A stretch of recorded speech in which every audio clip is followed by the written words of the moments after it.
Hello there, and welcome to the Bad Fan Podcast. I'm your host, Cole Carter, and we are so glad to have you tuned in with us today. It is April 15th, 2022, and if you're listening along on Spotify, then a big welcome to you today as always.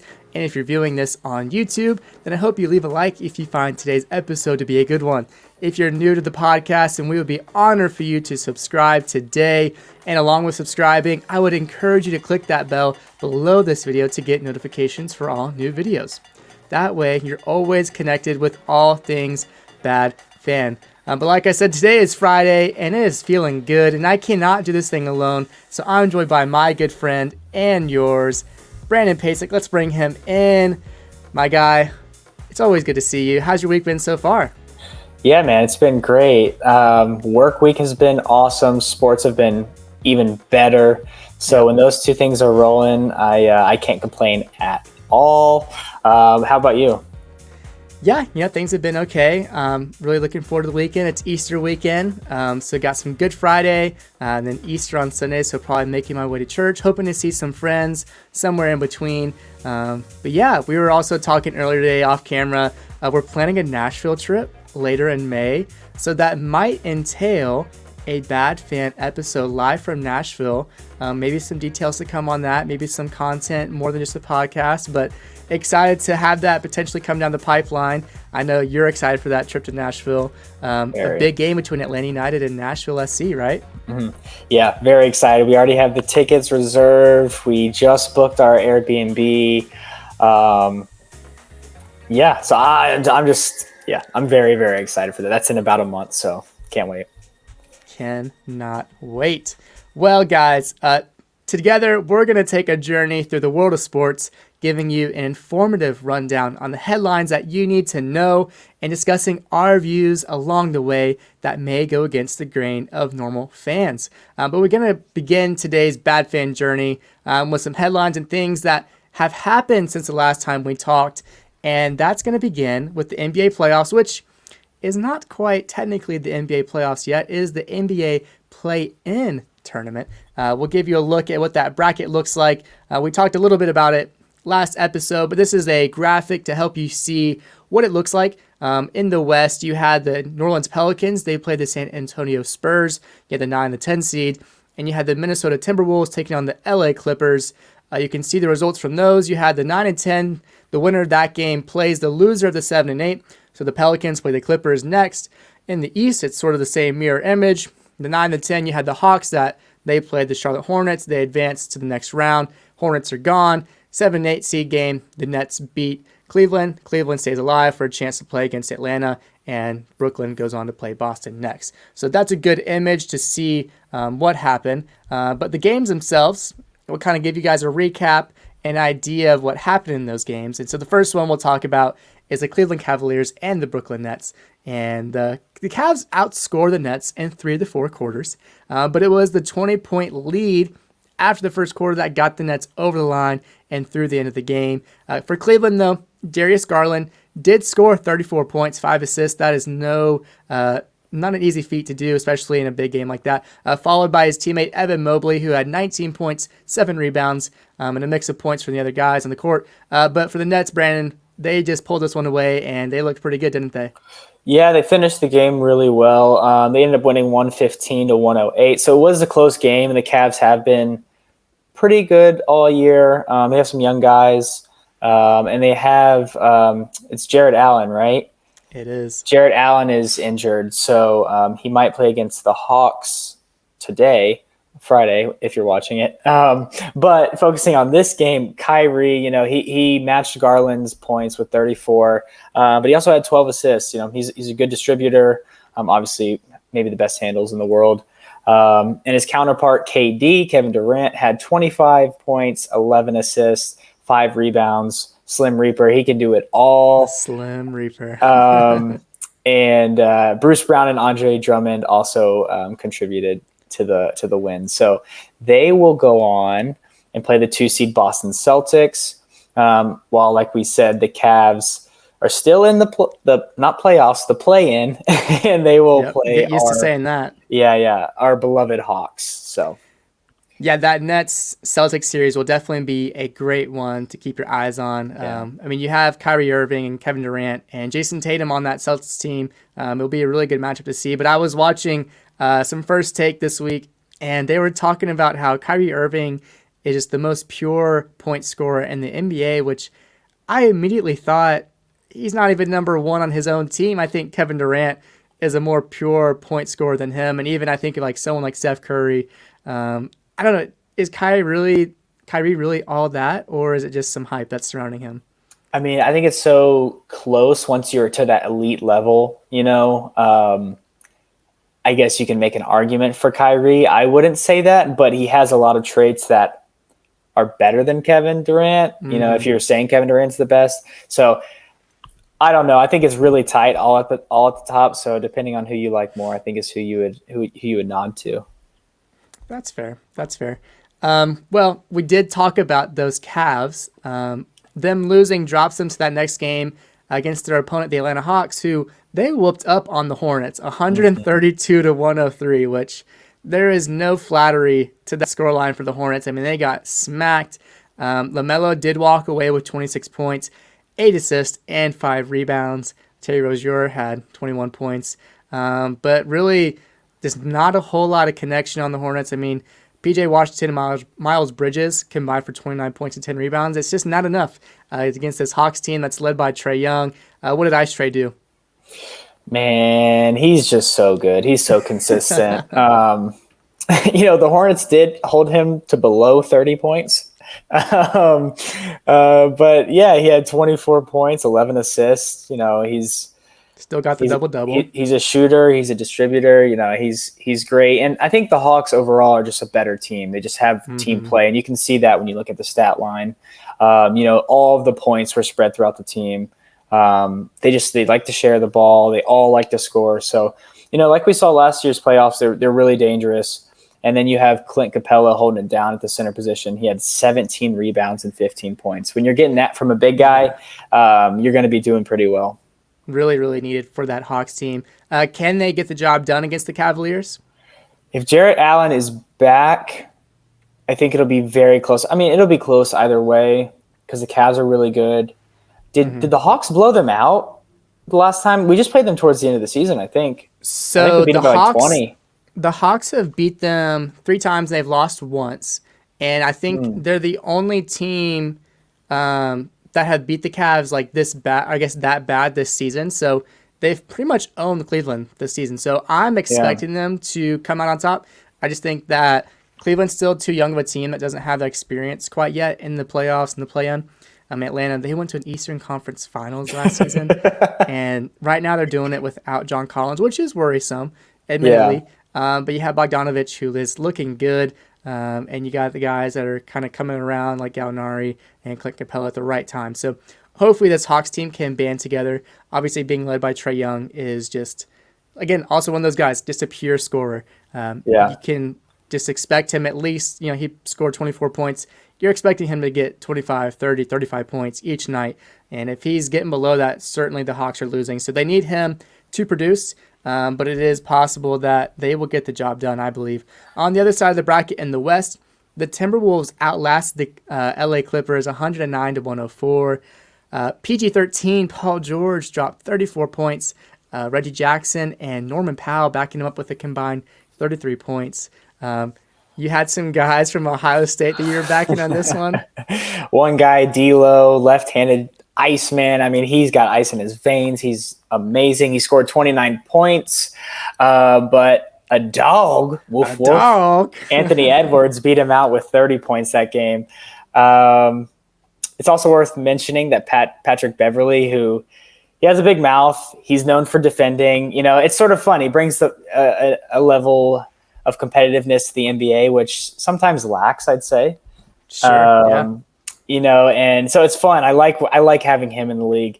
But the interesting part about this game was he was on the Clippers this season, and they didn't want to pay him what he thought he was worth, what maybe other people thought he was worth as well. So I think he went to Memphis, and then they immediately traded him to the Timberwolves or something like that. But he was hyped after the game, and he was talking a little spit on the court. So if you haven't seen those videos, those are pretty funny. Yeah, I mean the TNT guys like Shaq and Barkley and all of them, they were clowning the Timberwolves because the celebrations looked like they had just won the NBA Finals. I mean, it was. Yeah. I mean, I like it. I like the tenacious, mentality that they're out there to beat the big dogs. And this is a team and a city that has been thirsty and hungry for any kind of playoff contention for a while. I mean, they've had it feels like a couple of attempts to build a relevant team, and maybe they finally have the formula now with a young Anthony Edwards, a D'Lo, and the big cat Karl Anthony Towns, and of course bringing that veteran presence that, like you said, has that fiery spirit, and Patrick Beverley. So I like the Timberwolves. I think they're a fun team to watch. It'd be cool to see them make a deep run, but I think they're going to have to take on. Are they the ones that have to take on the Grizzlies now, the second seed? Yeah, man. The Memphis Grizzlies are a good basketball team all around. But, we'll see. I think they're 7-game series, I believe. So,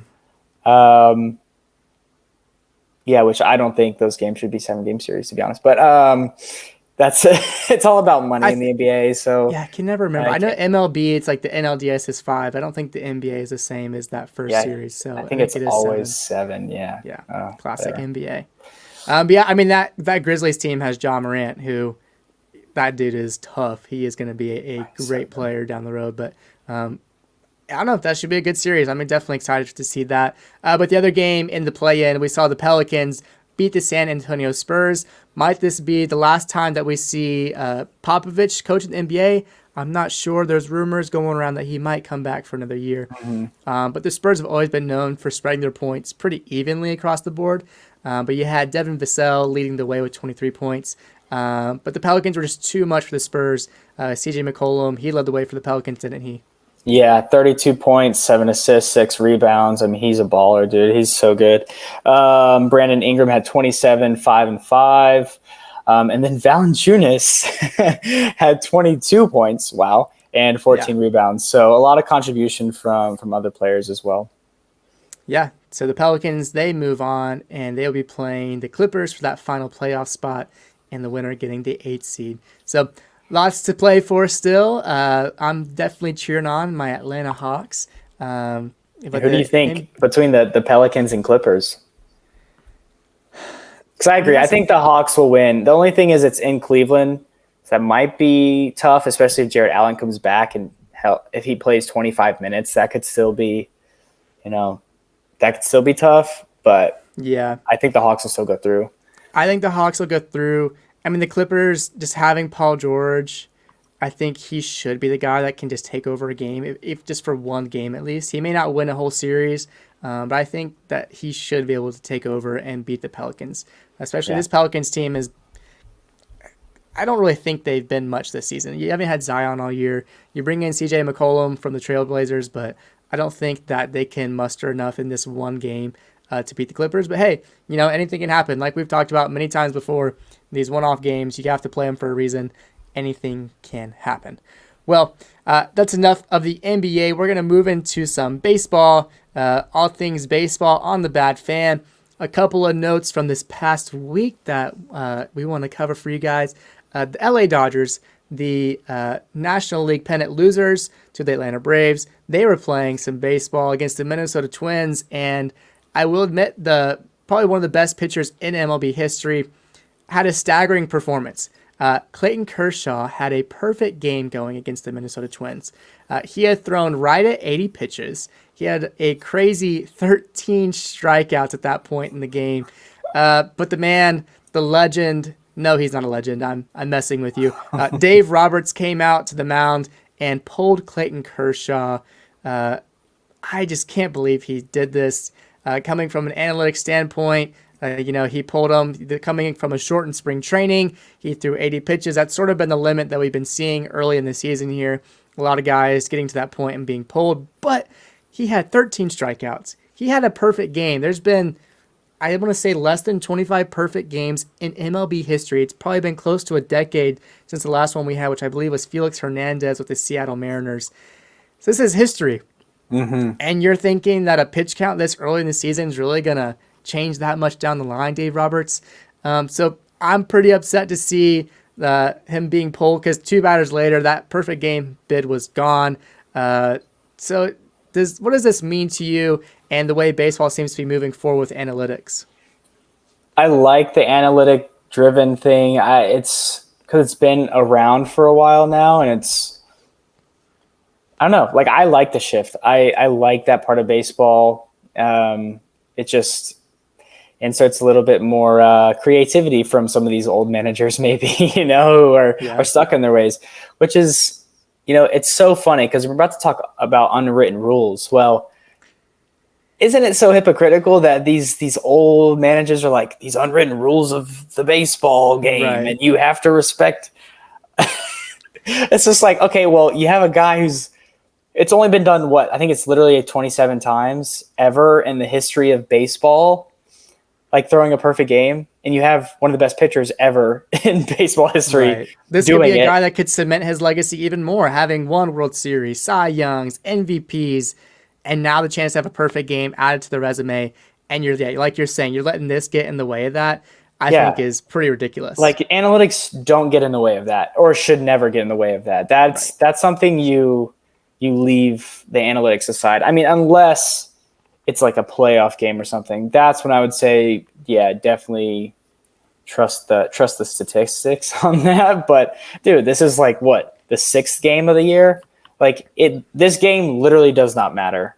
And they were probably going to win it anyway with the way he was pitching. So It's like, dude, let him go out there, and if the first guy gets a knock, then pull him. I mean, it's that simple. It is as simple as that.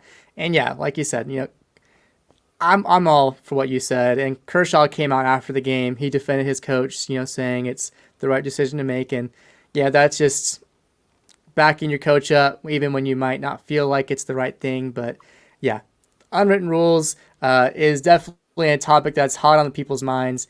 And it came into play again this week, as they do each year, but this time it was the San Francisco Giants. They were going against the San Diego Padres, and the Giants were putting on the hurt early against the Friars. So in the second inning, they were leading 10-1. That's not a pretty look for any team. You don't want to be in that situation at all. But in that second inning, the Giants stole second base, which you think, some may overlook it as just a play that's going on in the middle of the game. No big deal. But later in the 6th inning, the Giants bunted for a hit. Which at that point kind of goes against the unwritten rules of baseball. You don't pile on the runs. You don't steal bases when a team is down big late. All these different things that they are unwritten rules of baseball. But what I'm finding so ironic is that the Padres got all fired up and talking about this unwritten moment. But what's so ironic is that the Padres last year were the ones getting in the news when Tatis slammed a 3-0 pitch into another universe against the Texas Rangers, and they're the ones going against the unwritten rules. So it's pretty stupid for them now to be on the other side of it. But really, I think there's the big focus here, and we kind of talked about it a little bit, but is it just time to say goodbye to the unwritten rules of baseball, Brandon? It's all ego-driven, dude. It's all hypocritical. Like, it's so funny to me that this is still a thing.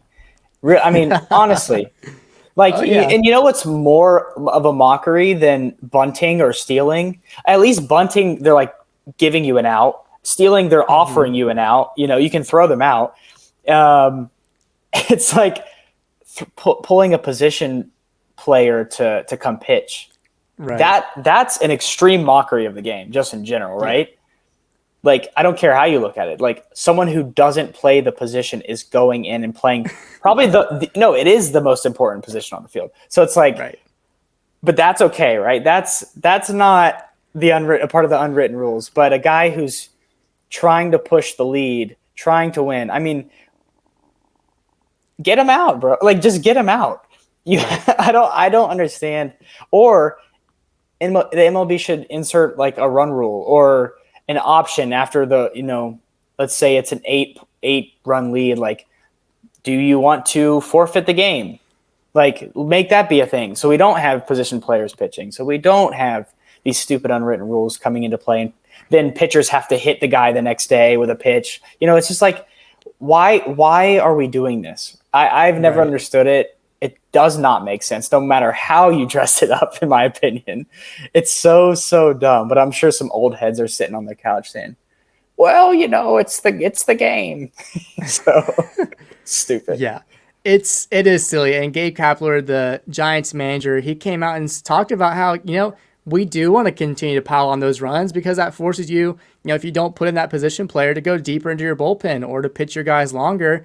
I mean, we've got to see you, especially an interdivisional game like that. We're going to see you 20 more times in the season. So we want to take every advantage that we can to pile on the runs and get to your bullpen. And yeah, like you said, the whole, hitting a batter, you saw earlier in the week again, the Cubs versus the Brewers, that young Cubs pitcher trying to hit Andrew McCutchen, who kind of made himself available to get hit, right? He kind of understood the assignment. Yeah. And that it wasn't pitcher even in the box almost. Yeah. He was like, just hit me, please. So and the pitcher throws in like an off-speed pitch down the middle, which kind of sends the notice to McCutchen, okay, we're not going to hit you this at bat. And then he comes inside with the fastball, the next pitch that didn't hit him. McCutchen acknowledges it, and it's kind of like, hey, man, that was your shot. And he comes at him again and plunks him, and going on the first baseline, Andrew McCutchen's just like, dude, you missed the first time. Don't do it again. Yeah, he was like, I'm okay with the first one. Yeah. Why are you doing it again? I saw that. That was so it's funny. just silly. It's crazy. It's and, yeah, it's ego-driven. It's just outdated at this point. Extremely. I'm all for letting the guys play, especially a 10-1 ball game. It's the second inning. You scored 10 runs. Guess what? You also can score 10 runs. Yes. I've always been of the philosophy. I've always done this. And it's unfortunate, being an Atlanta fan, that I've experienced this. 28-3 happened in the Super Bowl. Patriots are down 25 points. They come back and win that game. They had every reason to believe that they were blown out and done, but they came back and won that game. We were at a game together when we were younger, a Braves game. 12 or 13, the Cubs versus the Braves. We left because it was like a 7-run lead or something pretty late, and I'll let you tell the story. But yeah, when we were there, we had to get back on the MARTA train to go home, but the Upton brothers hit back-to-back home runs to walk off, but we were in the MARTA station on the train with almost no cell service. I'm glued to my phone, and I tell everyone on the train, the Braves won, and they were all the people that left the game, and we're all freaking out, cheering on the MARTA train together. But yeah, and ever since that day, I will never leave a game early, literally for that reason. And that's a perfect, that's another example. Like anybody can score that many runs, right? Like any team at any moment can put together a run, and it's just stupid, man. It's so dumb. Yeah. I'm certainly ready to move on from these unwritten rules of baseball, not only in this episode, but also in the modern game. You got to let the guys play. You got to have a tough head. You just got to be a little bit stronger mentally and let the guys play. That, I think, was the MLB's motto a season or two ago, is let the young guys play. But, that's okay. We're going to move on to the game that's not play with balls and bats, but the feet on the beautiful, beautiful grass under the lights. I'm talking about the most important club tournament in the world. That is the Champions League. And Brandon, I wish we could play that so bad. I know. It certainly is one of the best I don't do it songs justice. and chants, yes, in sports. But the Champions League, the leg 2 in the quarterfinals took place. And man, these were some outstanding matches, Brandon. What was your favorite match? And we'll start with that one. I mean, it has to be Real Madrid Chelsea, dude. That game, guys, it's honestly one of those games that you should just go watch in full. Like, don't even watch the highlights. Like, just watch the full game. It was that amazing of a soccer game. It was back and forth. It's really honestly like the first game a lot, where Steve said that Real Madrid blew out Chelsea, but it wasn't the case. Chelsea handled the game pretty well, and in statistics, a lot of the statistics they held, right? I think it was close to 70% possession, more passes, and I think more shots as well. And it started to look like that towards the beginning again. And Real Madrid, of course, being up 3-1, we can counter, right? We did it the first game. We can do it again. And, they're in a perfect position to counter, right? Chelsea's going to start pushing guys forward and whatnot. But I think Chelsea scored 3 unanswered goals, right? Am I correct on that? Yeah, I think they went up 3-0, and then which took them in the lead on aggregate. They were up right. 4-3 on aggregate, which at that point, if you're a Real Madrid fan, you're like, how did we throw away this lead? Like, we're Right. at home, all of this, but it turned, didn't it? Man, and it turned in a outstanding way. I mean, just a fabulous, fabulous assist. Luka Modric had that amazing inside-out pass to get the assist to Oh, Rodrigo, and I think the it's gorgeous. 86th minute.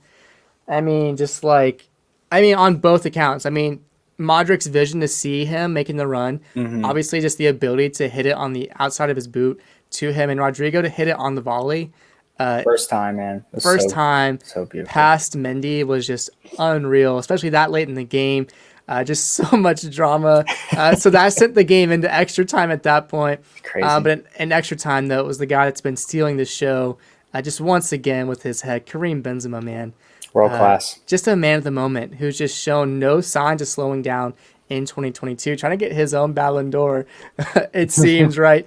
He's just willing this Real Madrid team closer and closer to another Champions League title, isn't he? Yeah, that and a league title. I think they're top of the league as well. They So, are. man, they're hot. Um, it was a great game. Kudos to Chelsea for going out there and fighting as well. We knew that they would, and we knew Tuchel would dial something up, but um, it's Ancelotti, right? Ancelotti at It Real is. Madrid working some magic there and bringing the Galacticos back to the semifinals. Yeah. It is. It is. I mean, it's crazy. And I feel like we kind of had I mean, Madrid has still been performing, but they lost to Chelsea last year in the Champions League. Chelsea obviously went on to win the Champions League. Hmm. But yeah, Madrid, I don't think they won La Liga because Atletico Madrid won. So they had Right. them not winning La Liga. You had Barcelona, both sort of in this turmoil by, media standards. And I think they've come out firing on all Oh, cylinders, it and seems, this season. don't forget the European Super League. So, Oh yeah, my I gosh. didn't forget it. Their Uh, their club president has certainly not forgotten about that. He's still scheming behind closed oh doors, yeah, certainly, to find a way to make that happen. and I need to say this before we move on. I wish Steven was here to talk about the game because he's Real Madrid is his I dark horse know team that he picked from way in the beginning of the Champions League, and now they're into the semis. I'm sure he's pumped. He should have made a bet. I don't know if he did, but he should have. he should have. I'm sure Yeah. we'll have a couple of moments down the bad fan road where we wish that the things we said we had placed some bets on. Um, it remains to be seen, though. Anything can happen. Hmm. But we Definitely. had two matches in Madrid. We had one at the Bernabeu, and we had one at the Metropolitano. And this time, Man City, they survive against Atletico. A game with no goals, mind you, Yeah. but had almost everything else that you could want from it. In a Champions League quarterfinal, this is a pretty outstanding match. Certainly no shortage of drama in Madrid. What did you see from this one? It was a pretty good stalemate, and Atletico Madrid, I don't think had many shots in the first half, if Mm-hmm. any. It was a pretty standoffish game where Man City would have possession. Both teams pressing really well. They're both coached really well, so you just get a lot of really good soccer, good Right. tactics. Um, I don't know if Man City was ever close to scoring. I'm trying to think.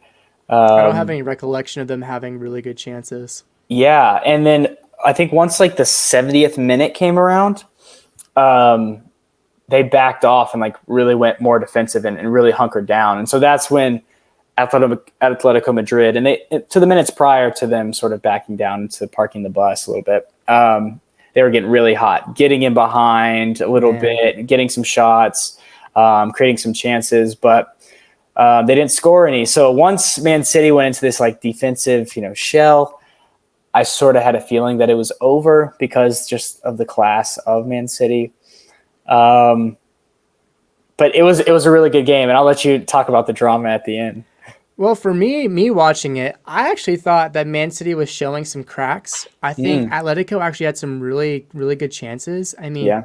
some of them they just weren't finished well, but the Hmm. build-up play, I mean, just the ability that they had getting into the box sometimes. Oh I mean, yeah. they probably had 4 or 5 shots. I mean, pretty open shots on goal that either were just straight to the keeper at Ederson or they were just shot wide. And I think really they could have at least gotten one of those in, honestly. I mean, they should have put one of those away. But you got later in the game and things just started to get real chippy. I think the person at the center of it all was Phil Foden. Yeah. He just found a way to get under Atletico's skin. And there was a point, I believe, in like the 88th minute where, is it Felipe? He made a pretty strong tackle on Phil Foden on the sideline. I'm not a tackle expert, but initially watching, I thought it was a pretty clean tackle. I think the tackle itself was clean, but they were talking about how the follow through afterwards was what It looked like was he worthy kicked out. Right, so that's what people were saying. It was what was worthy of penalization, but really it wasn't even the tackle that brought the drama. It was afterwards where Phil Foden was tackled out of bounds and then found himself conveniently rolling back into play. And Savage on Madrid just found that to be unacceptable and started pulling him by his shirt back to out of play. And at that point, the Man City bench that was right there started to storm him, and you just saw things getting chippy. And we ended up seeing Atletico get that red card from Felipe and a couple of yellow cards handed out to Nathan Ake. I think Savage obviously got one. Maybe one or two more. I think Phil Foden eventually got one. Riyad Mahrez got one for time wasting later. So plenty of cards started coming out late. And I think with 1 or 2 minutes left in the game, Madrid had one last shot that didn't find the back of the net. And just an outstanding quarterfinal. This time, Man City, in 2018, 2019, that quarterfinal against Tottenham did not go their way late. But this time they hang on to head towards the semifinals. Yeah. And it's so funny. I see a lot of this, like, they take part in the dark arts of football and all this. And, it came to play, Man City definitely started time wasting heavy. They were just doing, certain things that you're like, it's very, what do they call it? They call it gamesmanship, I think is what they coined it as. But, it got chippy at the end, even in the tunnel. I don't know if you saw that video. In the tunnel, like where they're going back to the locker rooms. Savage. Yeah, people were yelling across the stairs and the aisle, and they were just having to separate each other. And it's funny. Jack has a certain 4-letter word that starts with a C that he just loved to throw out. I saw a couple of times. Yeah, he's a fighter, man. And I love that. I miss him. I wish he was at Villa still. But, he plays with a chip on his shoulder, even though he didn't get to play. But he always just carries that with him. So it's fun. I playing sports growing up, I always liked having a guy like that on the team. Because it can fire up the team a little bit, and hopefully they're fired up going into this next round. I think they will be. Yeah, I want to say one more thing. I assume you've probably seen it and have noticed it, but I feel like Atletico Madrid has just gotten so much crap, honestly, from a lot of the media in the sports world, just for either their style of play or this time it's their fiery spirit that's gotten them in trouble. And I think I kind of like it. I sort of like Simeone late. He's telling the fans to clap and he's cheering them on. Like, awesome. I mean, that atmosphere was electric. It was definitely a place that you wanted to be in the stands for. But I just feel like I kind of like that villain role that they get to play. We've talked about, I think, a couple episodes ago, just like Simeone, Suarez, and then you had Savage this time. Some of those guys that are just kind of not afraid to get in the nitty gritty of the game, and they get, trash for having that defensive mindset.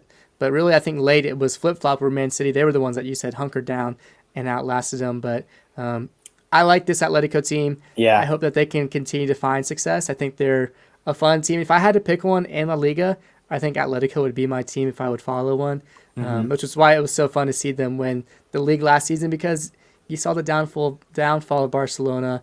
And, Barcelona and Madrid right now are just very hateable teams. And as much as we talked about Madrid being the dark horse, it's kind of fun to see them underachieve. But we will move on to a team from Spain that has been overachieving in the eyes of many. And this Villarreal team, they have bounced Bayern Munich from the Champions League. The champions of 2 years ago do not make it to the semifinals, and their magic was done once again. The Vampire he does it again, man. Done it again. And then they stunned Bayern Munich at home, getting that 1-1 draw, but on aggregate gets them the 2-1 win in 2 legs. Pretty incredible scenes. Them scoring the late goal, I think, in the 86th, 88th minute to send them into the Champions League semifinal. Yeah, Bayern was at home. Like, and I said this on the last podcast, like I was expecting just a really good performance from this Bayern team. And I think it was a lot of the same from the first game. Like they just couldn't get things going. They couldn't break the lines. They couldn't get in behind. Like just nothing was coming off for them. And they did get a goal.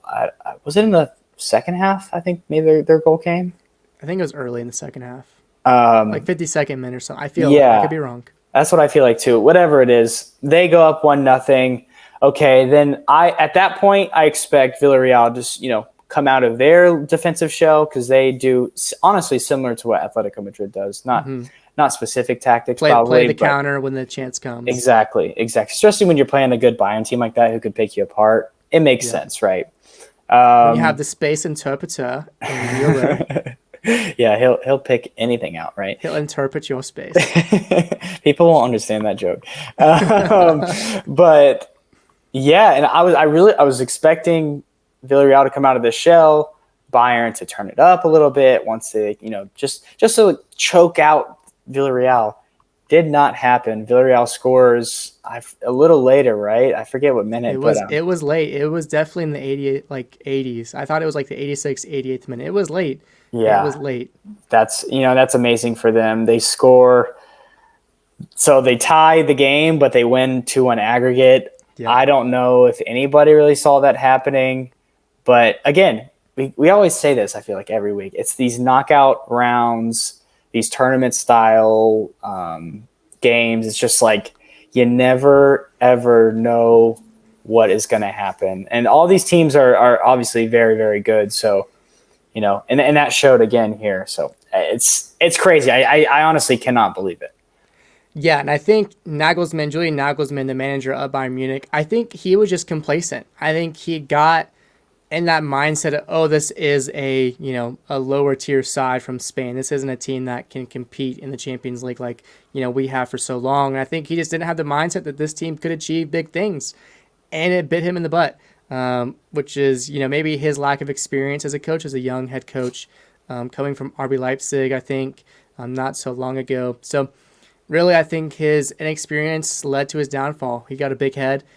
He doubted this team that Unai Emery has shown can beat the big dogs. I mean, he just won Europa League to get this team into the Champions League tournament. So he has done it again. I mean, this is a guy that does well in cup play.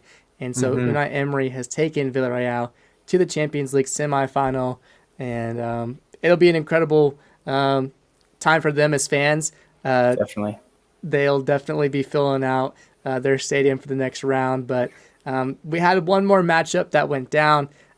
This one initially looked to be more comfortable, but Liverpool gets the job done against Benfica to go to their semifinal. They ended up drawing 3-3 in the second leg, but they get the 6-4 aggregate. I think they were running away with this one. They were winning 3-1 in the game. Benfica gets some goals late, which allowed them to maybe dream about getting back into things. But really, Liverpool, I think, always had this one in control. And so they kind of coast into that semifinal, which we expected, to be honest. Yeah. I don't know, unless you're a Liverpool or a Benfica fan, if anybody watched this game, to be honest. I know I did. Yeah. So, anywho, Roberto Firmino scored a brace. He scored 2, so good for him. He hasn't been playing super consistently for them, or at least starting. So good for him. And the guy, Darwin Nunez, that I mentioned last podcast, the 22-year-old, I think he's Uruguayan, striker for Benfica, scores again. So it was a pretty sweet goal. I saw some of the goals. He had a sweet goal. Kanate beat Benfica on the corner again. But yeah, go ahead.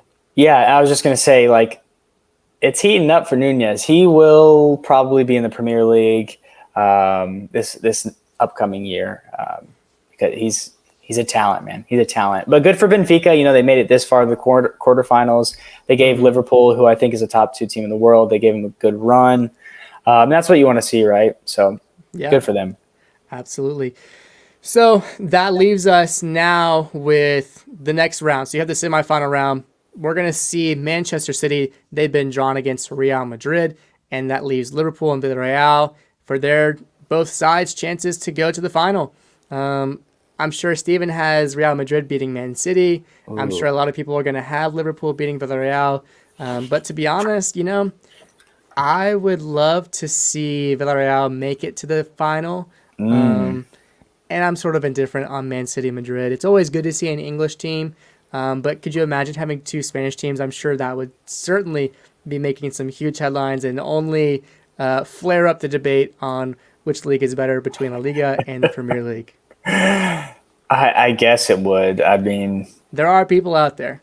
If yeah. you, I did see a stat. I did see a stat that the past like 15, 20 years and European Cup play that Spain does have the most trophies in that sense. But when you're Mm. talking about the league itself, I think that's where you start to see some disparity. But obviously, you're playing, English teams, Italian teams, Dutch teams, and so on. That the Spanish teams have actually had the most success within those European Cups. So Yeah. there is maybe an argument in that sense, but I think we would both stand in the same side that the Premier League is the Premier League. Right, exactly. And I think that probably points to more of the top heaviness of their leagues. They Yeah. run away with their league, sort of like Juventus, even though I think the Italian league is pretty competitive. But for example, Barcelona's in second this year, and we're about to get to it, but they just lost to seventh place Frankfurt. Yeah. Frankfurt, yes. So it's like, are they really that good? I don't know. But Yeah. yeah, I mean, these are going to be two really interesting games. Um, Man City, like they always do, will dominate possession against Real Madrid. But Real Madrid, I think, is better at counterattacking team than Atletico Hmm. Madrid. So it might be a very similar matchup, maybe tactics wise, and what we'll actually see on the field in that game. What do you think? I think in that second leg, I would not be surprised in one bit to see on aggregate see it tied 3-3, and then Mm, have to go to extra time to settle it. mm, That's I think a totally fair thing to have happen. I don't think either of those defenses are super solid. I think Man City has shown themselves to be vulnerable in the past. And I think Madrid, I just think both teams have so much firepower up front. I guess that's mostly the point, is that they're going to find ways to score goals, like you said. And mm. I think we'll see them go in extra time, probably 3-3 in that second leg. And at that point, it's anyone's ball game. It probably comes down to Benzema if he can continue his magical run and if he can send his team into a Champions League final. And I think for Liverpool, Yeah, Benfica, I just don't see. Or sorry, it's Liverpool Villarreal. Villarreal. I don't know what would happen. It's a strong Liverpool team that's going to put their all into it. It's hard though because you have Man City, right, and you have Liverpool who are both fighting each other for the Premier League title. So they're fighting two And the battles FA on two. Cup. Yeah, I mean they're fighting two battles on two fronts, maybe three fronts if you look at it. So it's hard to compete day in and day out in Yeah. these leagues at this time of the year. So we'll see, how Klopp and Guardiola manage this. That'll be really, really interesting. But I'm Yeah. sure that they will find their priorities probably falling into these Champions League ties, I would imagine. So Yeah. at that point, I'm thinking Liverpool probably will walk away, or yeah, they'll probably find their way to the Champions League final. Yeah. I think the Champions League is more important for Man City to win than it would be Yes, as for they have any never other done team. it. Yeah, than it would be for any other team to win. That's left at least. But this is the time. If people don't know, Pep Guardiola is the best coach in the world, but in the Champions League, he starts to overthink things big time. And I think Karim Benzema will be the point where he starts overthinking.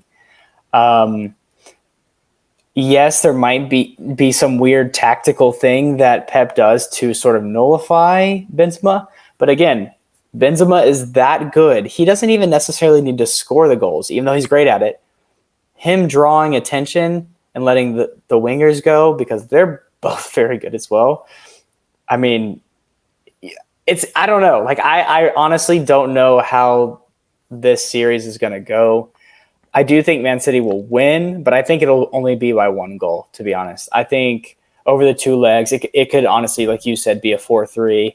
Um, I'll I'll say it'll be a 3-2 though. I think Pep will be pretty conservative going into the semifinals against Real Madrid. Liverpool, Villarreal. I feel like I don't want to badmouth Villarreal anymore. Yeah. I mean, I've always had respect for them, they but kind of had a run like Ajax did in 19. yeah. And again, a really good coach. He's coached against Jurgen Klopp many times before. I just can't see Liverpool losing it though. I think they'll win the series overall 3-1 Liverpool. I think it'll be a Man City Liverpool final, which is what I would pay a lot of money to see. Good Lord, because remember talking about last weekend, the drama. And they play after each other in the the FA whole Cup. season. Yeah, it's going to be wild. Who knows what the Premier League's going to end up looking like? Like the storylines that are forming around this season. Oh my gosh, you guys! Pay attention because it's that going to would be be awesome. unreal. That would essentially be like a championship game for the season. Yeah. Like you have the Premier League game that just happened this past weekend, but to have it twice and you have the FA Cup, but I don't think it has the same, weight to it. It has an importance to it, but to see a Champions League final between those two teams that have gone neck and neck for these past couple of years would be pretty incredible to see. So I'm definitely excited. But we have another league that is playing currently. Some big matchups in the quarterfinals in the Europa League also happened. West Ham, they walked all over Lyon, coming away with a 4-1 aggregate win. RB Leipzig, they have beaten Atalanta 2-0 in their last match, but they beat them on aggregate 3-1. Rangers, they survive against Braga, who got a red card. Rangers won that game 3-1. They were down 1-0 on aggregate going into that one, but they get the win 3-2. And I think the one that we'll probably settle on a little bit is the Frankfurt-Barcelona game, which you mentioned earlier, but Frankfurt, they beat Barcelona at home in the first one. But they had the chance to come back to the Camp Nou, and they took care of business. And it was insane that they went up, I think at one point, 3-1, and just stunning that Barcelona crowd, which actually there was 30,000 Frankfurt fans there, which I don't know if you saw the march in, was pretty incredible. They're all wearing white, marching into the stadium. But this Barca team is just a shell of themselves. I think I've said this before, that this is not the team that Messi led for so many years, is it? No, they were, and Frankfurt was actually up 3-0. 3-0. Wow. Yeah, 3-0. That's right. Yes, because Barcelona scored 2 goals in like the 92nd minute and like the 101st minute on a penalty, I think, right? Yeah, it was a penalty. So really, Barcelona was never in the game. Is basically what that means. Yeah, the scoreline flattered them. Yeah. Frankfurt, dude, I watched this game, and Frankfurt looked good, man. There were holes all in Barcelona's defense. It could have been 4 too. It could have been. Yeah, dude, they could have scored a lot more. It was crazy. I was like, what am I watching? Like, does Barcelona want to be in this tournament anymore? Like, I have no idea what's going on. Yeah. But good on Frankfurt. They're awesome, man. And yeah, their crowd was sublime. They were it almost felt like there was more Frankfurt fans than Barcelona fans there. It was awesome. Been, honestly. Yeah. Pretty entertaining. Like you said, they're a 7th place team right now in the Bundesliga. Just to see them go up against a Spanish giant like that and to repeat their performance was pretty incredible. Barcelona are out of Europe and have nothing to play for this year. Unless they can find a way in La Liga, they will go home trophyless without any silverware. But in those Europa League games, down to the semifinals, West Ham draws Frankfurt. West Ham, the lone English team left. RB Leipzig takes on Rangers. You have the Scottish champions taking on the Germans. So some good matchups still. I think it would have been cool to have Frankfurt play Rangers maybe and Leipzig play West Ham. I think just because I prefer to have that West Ham-Frankfurt final if possible, but that is not to be. I think West Ham certainly are going to prioritize winning Europa League because maybe they're not in that top 4 race anymore in the Premier League, and winning Europa League will find will be a good avenue for them to potentially clinch a Champions League spot. So I'm sure they'll be putting their whole, focus on that, and they'll probably find themselves winning the Europa League. What do you think? Yeah. Can David Moyes lead the boys to a championship? I think he can. I would love to see West Ham Rangers. If you guys know about the Scottish Premiership, a lot of those fans dream that their teams are way better than any of the Premier League's teams, which is like a funny thing to sort of think about because Dreamland. It's extreme dreamland. But I think it would be funny. It would be awesome to watch West Ham play Rangers in the final. I don't think it'll happen, though. I think it'll be West Ham Leipzig. And then, once you're in the final, anything can happen. West Ham is flying, though, in this tournament, I feel like. Jared Bowen, their winger, who I guess can play striker, too. I think he can play in a lot of positions. Just put him on the field. Guy. He'll definitely be – I say definitely. Who knows what Southgate will do. But he'll definitely, in my opinion, be on that flight to Qatar for England. He's been amazing this year and is in such good form. So, yeah, man, I think it's not West Ham's to lose, but I'd call them potential favorites to win it. I think they should be favorites. I think just the pedigree, being in the Premier League, I think that they have the most talent on those teams left. So, yeah, I would call them favorites going in. But Leipzig is also very good. And Rangers looked pretty solid as well. They're not – I don't think they're as good as Leipzig, but, I'm excited for this Europa League. I am actually as well. Mm-hmm. But as we always do, we go over the pond back to the teams that we love. Not quite fully the MLS, but the CONCACAF Champions League. Those games were settled out. So now we know who our final match will be. Cruz Azul versus Pumas. Pumas controlled the game until the 63rd minute. And can you give me a breakdown of that game? Yeah. Pumas looked pretty good. It looked like Cruz Azul wasn't able to get into the game really. Like Pumas was just sort of controlling it, not letting much get in behind or anything. But in the 63rd minute, Arturo Martinez, I believe he's a Mexican defender for Pumas, pulled back Santiago Jimenez when he was in on goal. So obviously that's a deserved red card. Right, the last defender. He's the last defender. It was a soft tug, I will say. But when you're in that position, you don't want to give the referee any chance to give you a red card. So right. I think it was deserved. When Cruz Azul wasn't necessarily really in the game all that much, sort of gets into the game after this red card. And it was great. Yeah, Cruz Azul push, but to no avail. Pumas were able to hold on and win. And they'll be meeting our predicted team to win it. The team that you're repping tonight.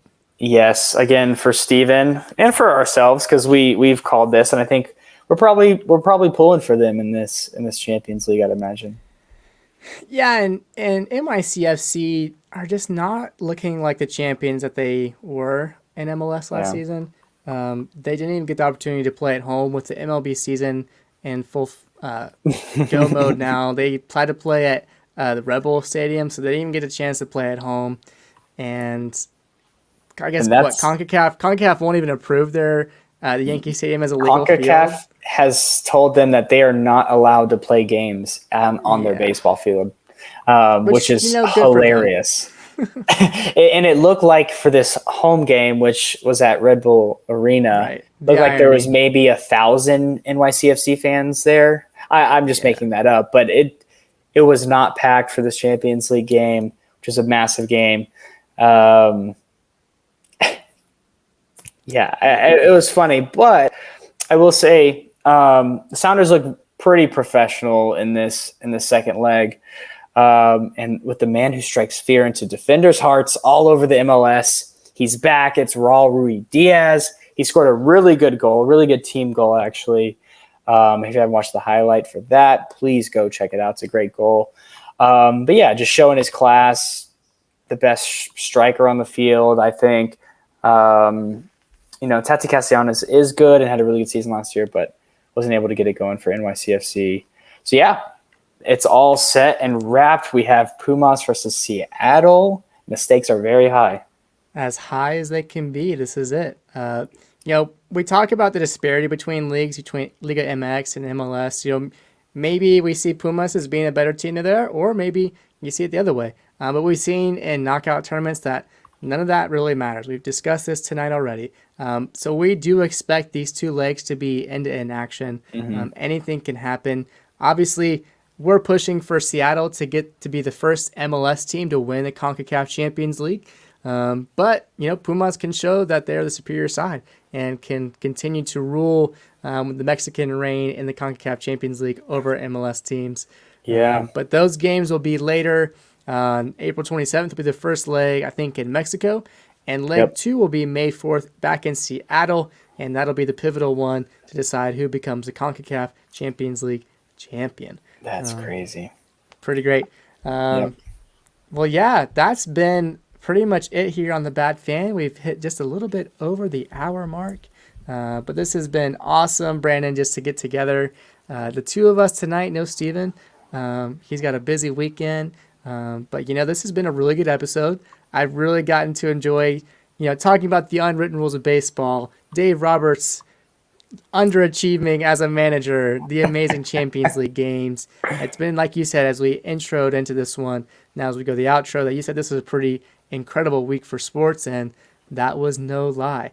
Certainly was the truth, and we have so much more to cover in the coming weeks as we wind down the Premier League season, as we get closer to all these big trophies up for grabs in the world of football, or if you're in American soccer, which actually, fun fact, the English came up with soccer first. Fun little things. It is funny. We also have the NBA. NBA, the playoffs are here. NHL MLB, is coming. Yes, NHL playoffs. MLB has their first couple pitches into the season, so we're a week in now. So yeah, sports are in full swing, everybody. So strap in, get excited for more Bad Fan episodes. We can't wait to bring them to you. And maybe down the road, like we said, we'll bring some live stuff from Nashville for you guys to enjoy that content. We'll see what comes down the road, but it has been a great pleasure, and that about wraps things up. So thank you once again for tuning in today. If you enjoyed today's time together, if you've made it this far, please give it a thumbs up. It is free and only takes a second of your time. Subscribe if you're not already a Bad Fan. We're trying to get to 100 subs, as we said, by this summer. So if you want to help us get there, please do not be afraid to share it with a friend, to tap that button. We would greatly appreciate anything that goes towards the channel. And lastly, get involved in the comments down below, or find your way over to our Instagram at The Bad Fan to find our posts, the reels, and maybe leave a comment, leave a like. We would love to have that. And go find our brand new Twitter account if you're on Twitter. Follow it, interact with us there. The link down in the description has everything that you need to find your way to those accounts, to those sites, all things The Bad Fan. And that about does it. So thank you once again for joining us. All of us here at The Bad Fan today, Brandon and I are just so grateful for you to be here. We hope that you have a great day. Have a great weekend. If you're celebrating Easter, I really hope it's good for you. And, we will see you guys in the next one. Until then, peace and blessings, you guys. Enjoy.